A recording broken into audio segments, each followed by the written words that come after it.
Hey guys, this is Welcome to Adulting. This is the podcast where three broke adults try to tell you what to do with your money. I'm John.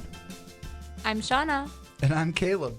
And this week, we're going to be talking about something that I don't do at all, or at least I don't do as much as I should. We're going to be talking about vacations, taking vacations, how you can afford it, where you can be going, and what it looks like at different stages of adulting. I desperately need a vacation, and I have a couple weeks of vacation time left, so this will be a really, really helpful show for me. But before we do that, I want to spend a few minutes talking about some adulting wins, ways that we've succeeded at being an adult this week. So I'm going to start with Caleb. How have you adulted this past week?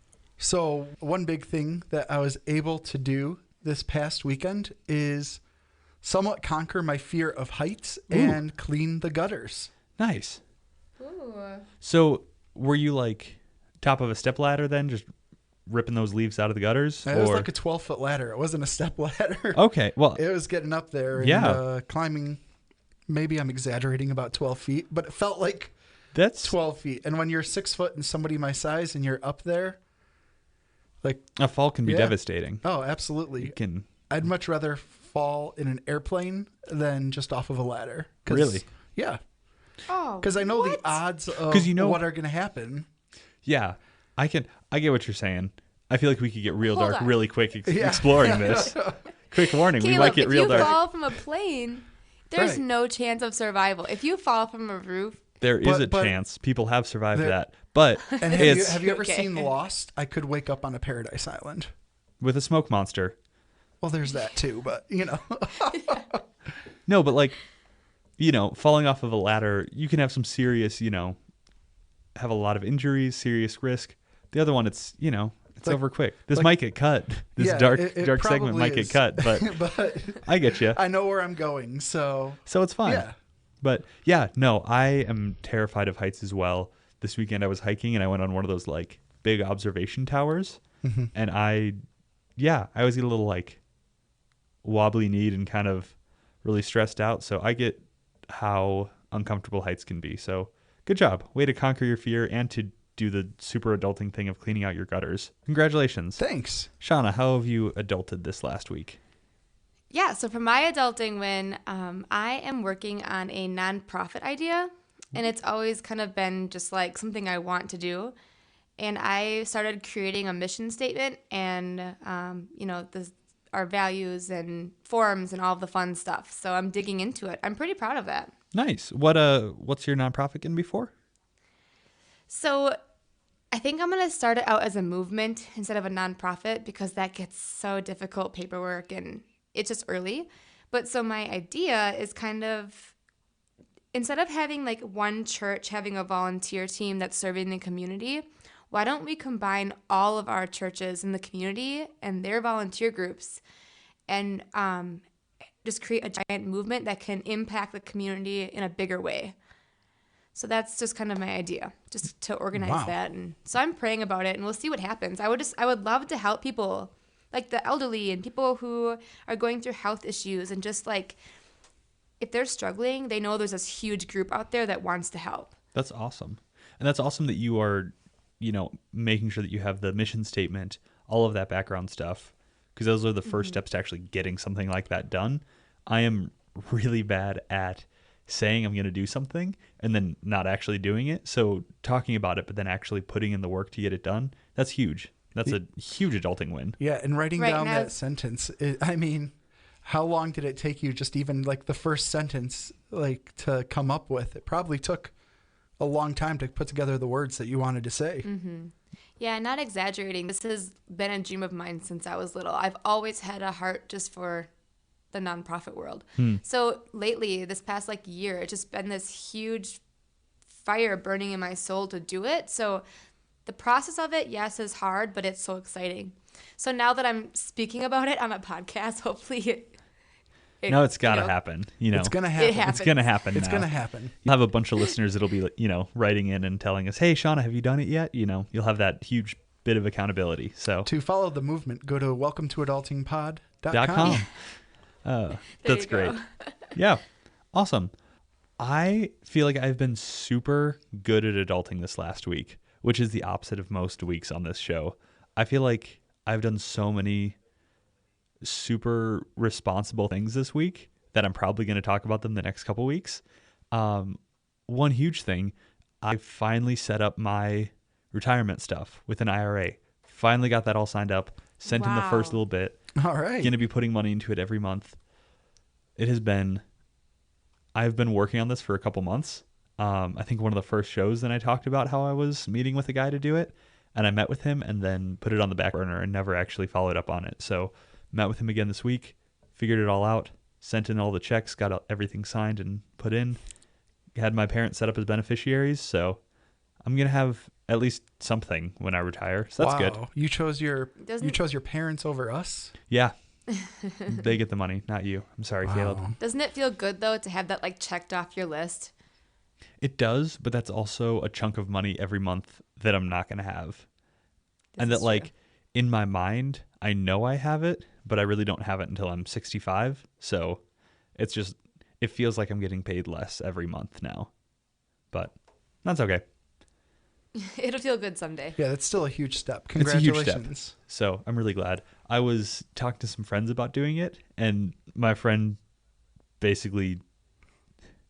he basically was, I don't want to say disappointed in me, but very judgy is the wrong word too, but very seriously upset with me for not having done it yet after I'd talked about it for so long. So that was kind of the kick in the pants I needed to just, buckle up and do it. So thank you, Nick. Thank you for convincing me to be an adult and set up my retirement stuff.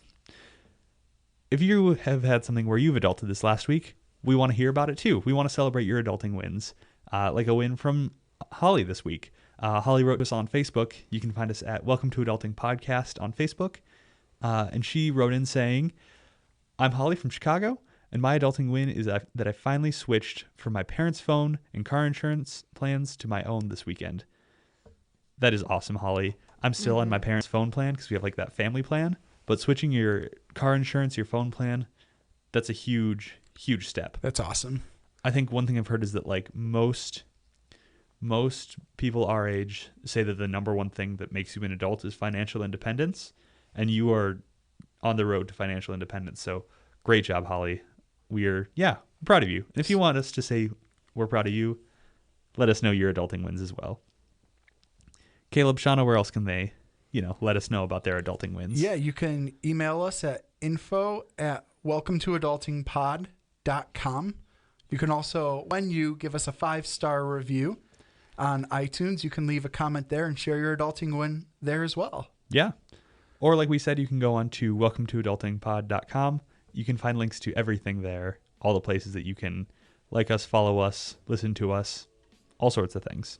We're going to take a quick break, and when we come back, we want to talk about vacations, about what you can do on the time that you have off, where you can go, and how you can make the most of it. Hey, it's Caleb from Welcome to Adulting. We want to give a big thank you to the Family Radio Network for believing that the adulting life is better done together. Visit thefamily.net to find great music, articles to help us do life better together. And as always, you can listen to your favorite podcast. Welcome to Adulting. Hey guys, thanks for coming back. Like I said before the break, we're going to be talking about vacations. I can't remember the last big vacation I've been on. I'll go on like small weekend trips, but I haven't gone anywhere for like what I would call a vacation in a long time. So I kind of want to hear from you guys. Why do we need to go on vacations, and how do we actually do that? Because time and money wise, that can get pretty costly.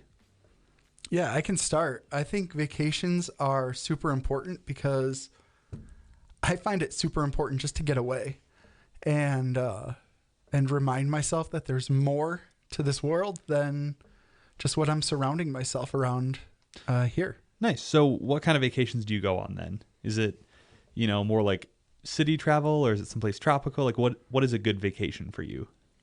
Really, any of those. Honestly, I've only been out of the country one time. So, and it was to Ecuador, which is amazing, an amazing place to travel.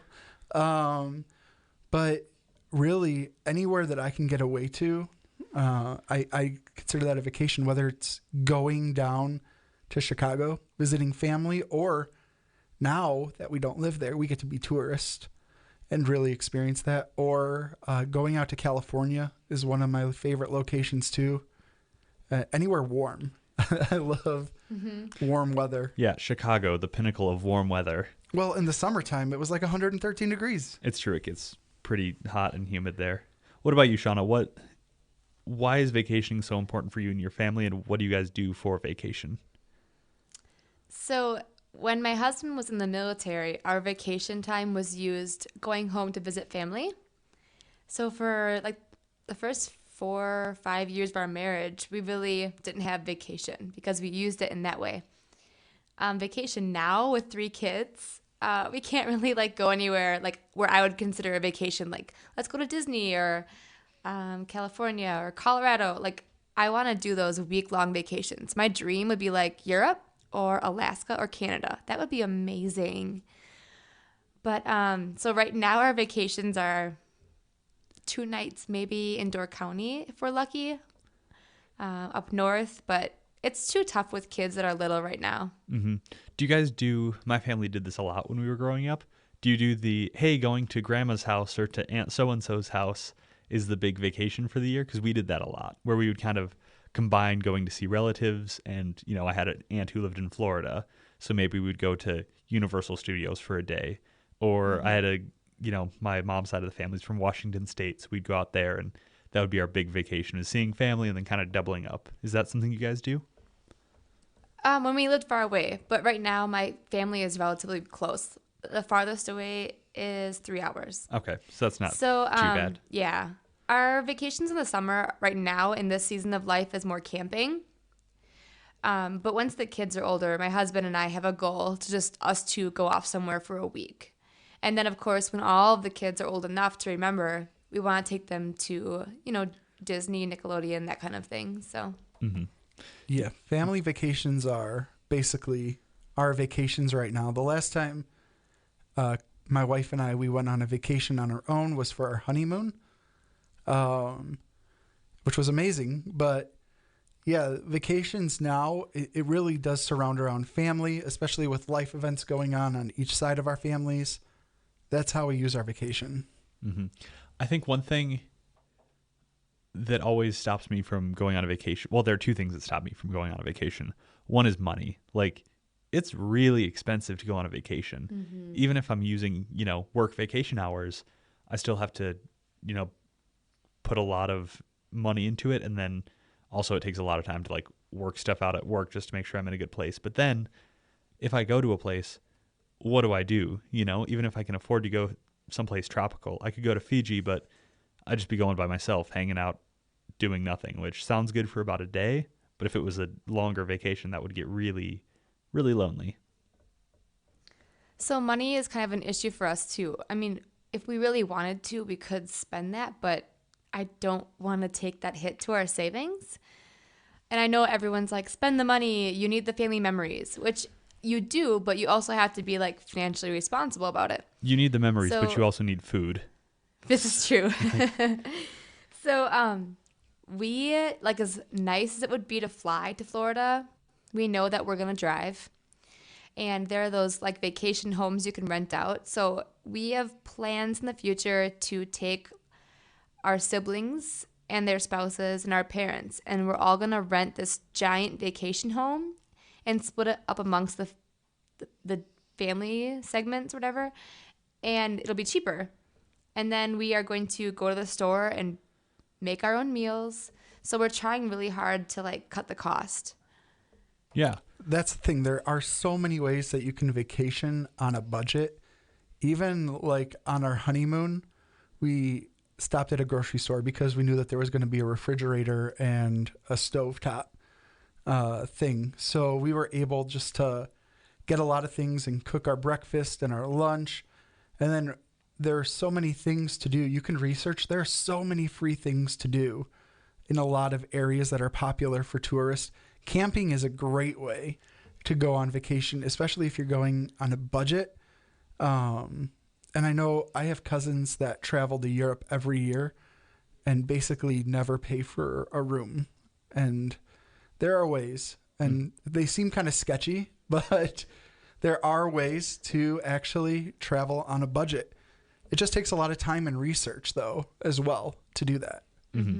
And I'm at a stage in life right now where I can pretty easily couch surf. Like I mostly go down to Chicago whenever I want to get away. So I've got several groups of friends. I've got a sister who lives in Chicago. I've got so many different places that I can stay if I need a place to stay. So if you're in a stage in life where, you don't have 3 kids and a spouse, take advantage of that and definitely, reach out to your friends and just say, hey, can I just sleep on your couch? You don't need a bunch of stuff. Super cheap. You save a bunch of money that you can save to either like do other stuff or just, keep in your savings so you can eat next month. You know what is nice too, though, is you don't have to go away to vacation. Staycation, not necessarily at home, but sometimes we will rent a hotel room within our city and just like relax and watch TV and go swimming. So, I mean, that's only a couple $100. Not bad. Yeah. And I mean, like, I have a lot of leftover vacation time this year. So, and I think a bunch of people do this where like last week and a half in December, I'm just taking off. I'm not going to go anywhere necessarily because you've got Christmas, you've got New Year's, but just kind of do a little staycation. But I did that last year and I didn't really do much. So this year, my big goal is to have some goals, have some fun things I can do, make the most of the time so I'm not just sitting around. So if you do a staycation, be really intentional that you do stuff on it instead of just sitting around doing nothing. So I kind of want to ask this question just to make it clear. For all of us, our vacations currently look like places that we can drive to. We're not looking to fly. We're looking to places where we can get to in our cars. So what are some tips for those who are traveling in their car that you can give right now? So this is going to go completely against your question, and I apologize. Big tip, use the train. Take the train places. You can drive, park your car somewhere, take the train. I go from Milwaukee to Chicago. It takes about like hour and a half, not even, to get that far.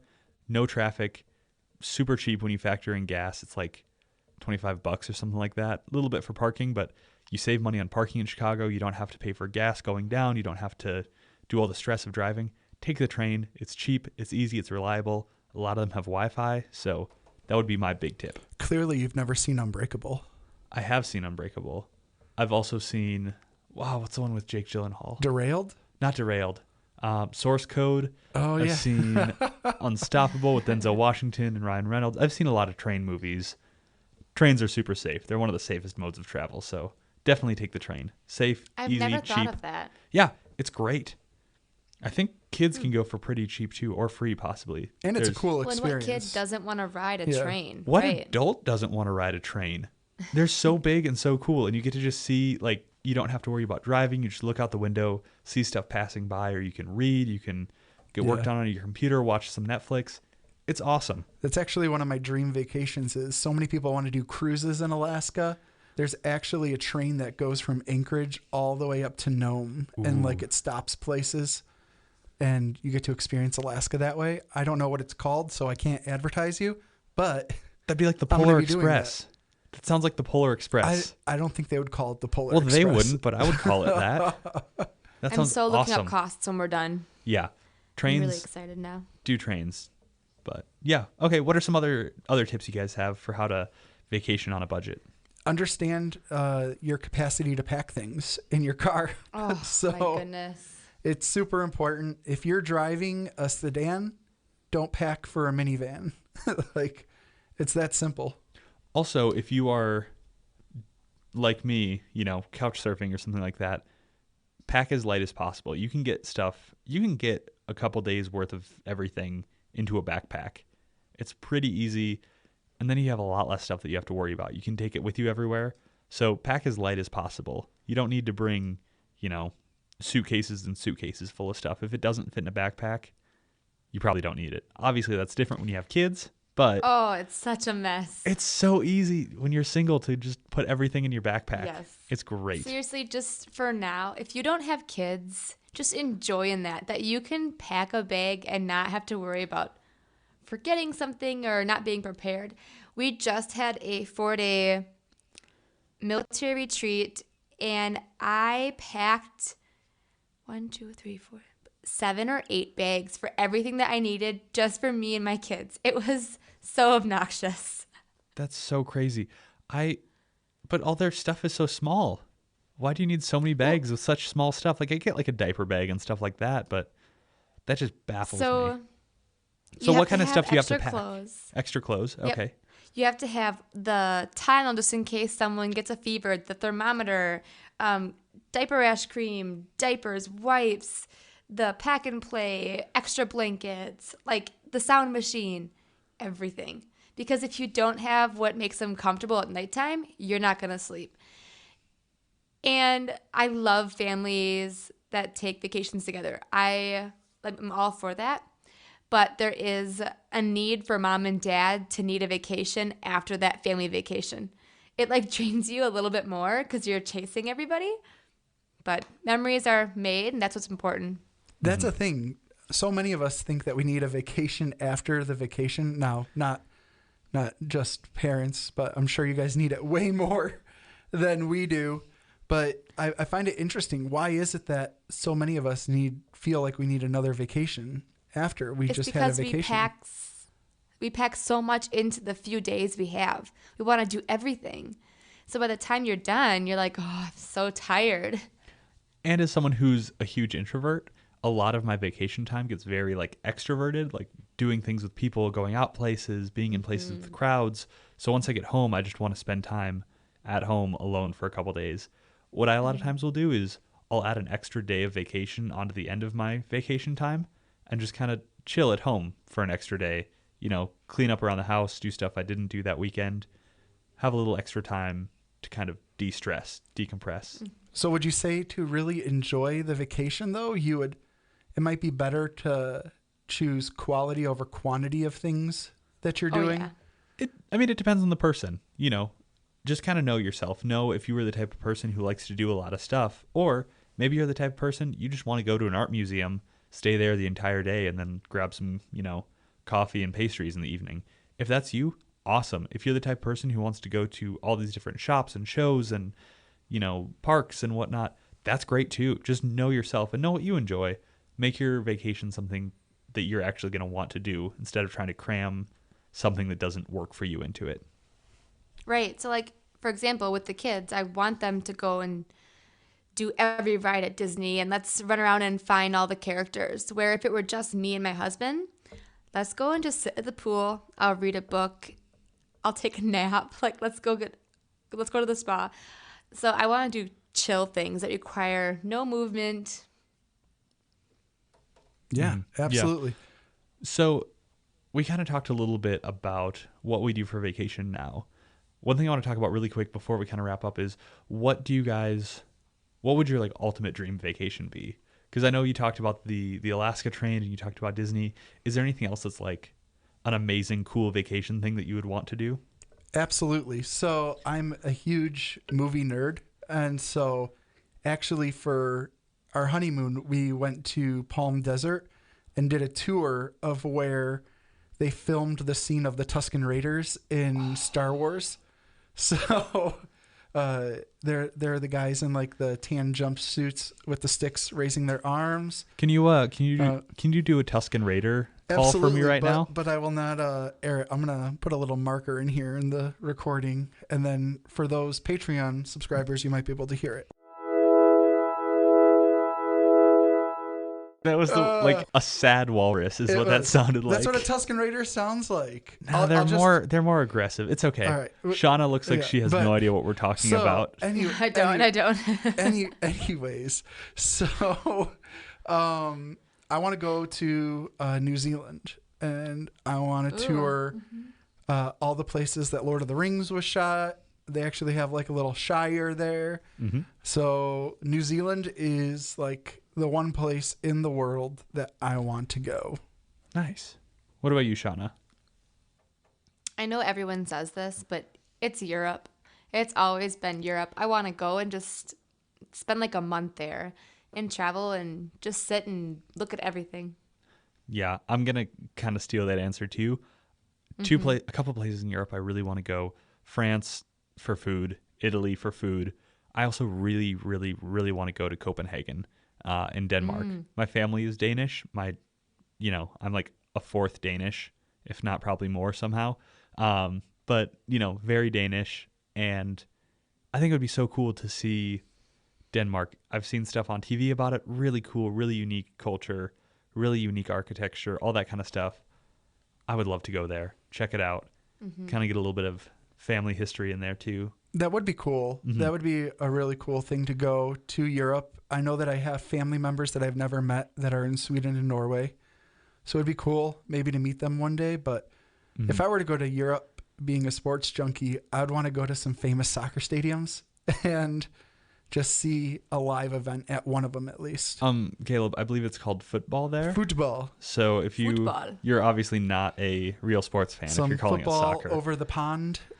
Yes. Yeah. So, yeah, I think that'd be so cool. I would also want to go to the Holstein region, which is I think it's in like southern Denmark, northern Germany, which named after you? Yep. I was such a great podcaster. They named the whole region after me. So maybe you've got some ideas of how you can vacation on a budget, or maybe you've got some really great dream vacation ideas. We'd love to hear about it. Go into our Facebook, Welcome to Adulting Podcast. Let us know what you think would be an amazing vacation, or how people can save some money on a budget. So as we're wrapping up, I just want to thank you guys so much for joining us. Wow, I can't talk at the end of this. I want to thank you guys so much for joining us as we're talking about this.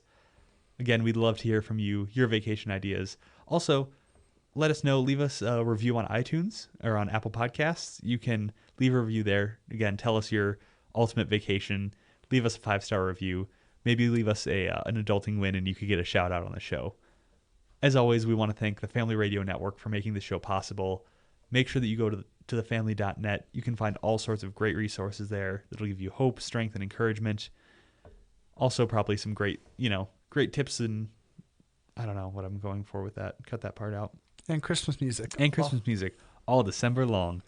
And as we're ending the show today, maybe you need a vacation, maybe you're struggling, but we just want to remind you that you can hang in there, take a deep breath, because you got this. Bye.